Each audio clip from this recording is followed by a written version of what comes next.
My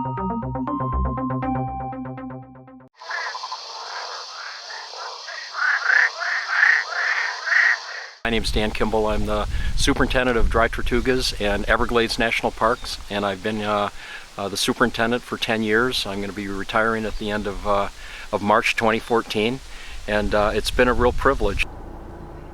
When I first came through the gate and I'd looked at the map, that this looked like a very monotonous, flat place. And as I've learned about it, it's not a simple place, and it takes a while to learn about it, but when you do, it's an incredibly fabulous ecosystem and a rich assemblage of wildlife, and there is only one Everglades. It's a very special place, and every day that I come out in the park, it's always an adventure. There's something that I haven't seen before that I see in this place. Oh, here's a little gator. We have a lot of families who come here, and they'll stop here and they'll see a gator right here, and they will have a big debate about whether that gator is real, because they have just come from Disney World, and they will say, the government would never let us get this close to an alligator. 7, 8, 9, 10, I don't know. Oh, there's one over there, 12. Those are the ones we can see. Oh, we just kind of affectionately call it the Alligator Hotel. They all hang out here. It's perfect habitat, and they can get up and get out of the water and warm up and hang out. You know, restoring the Everglades is a huge challenge. The complexity of the project. This is the 1 mile bridge. This is where we would do the 2.6 mile bridge. And then this is right here is where we put that, that rock miners worked with us with the shallow seepage barrier. It was right here.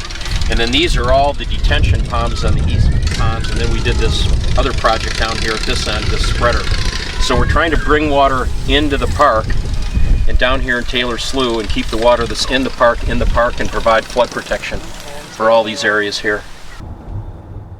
About 4 years ago, we decided it was important to tell one of the untold stories of Everglades National Park. And we open up the doors and you'll see the Nike missile site that we were able to secure. The Nike missile we were able to pick up here, and it's really something. It was a top secret facility, and it was a lot of people, nobody knew what was really going on here, and the Army established. There were 4 of these Nike missile sites in South Florida.